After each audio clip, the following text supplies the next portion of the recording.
ইশিকা। তো আজ হলো আমার 30 ডেজ ওয়েট লস চ্যালেঞ্জের 15th ডে।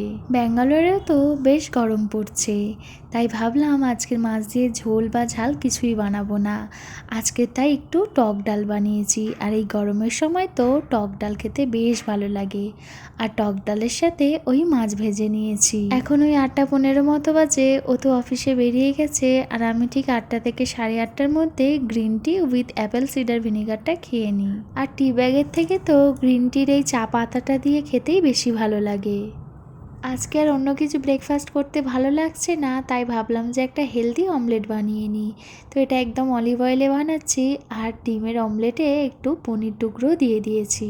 একটা ডিম নিয়েছি, আর পনিরও খুব সামান্য পরিমাণেই নিয়েছি। তো এই রেসিপিটা আমি অন্য একদিন শেয়ার করব।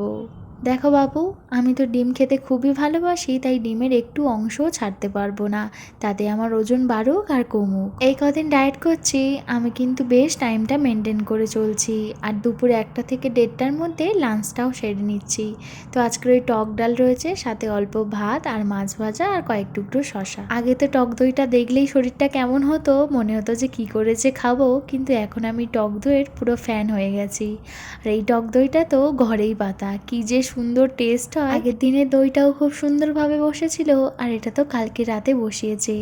আজকে সকালে উঠতেই দেখি সুন্দরভাবে বসে গেছে, আর টেস্টটাও খুব সুন্দর হয়েছে। ফ্রিজে রেখে খেতে বেশ ভালো লাগে। ফলের মধ্যে তো আমার সব থেকে প্রিয় আম, আর গরম মানেই তো আমের সিজন। তো অফিস থেকে ফেরার সময় আম, আঙুর, বেদানা, পাকা পেঁপে সব নিয়ে এসেছে।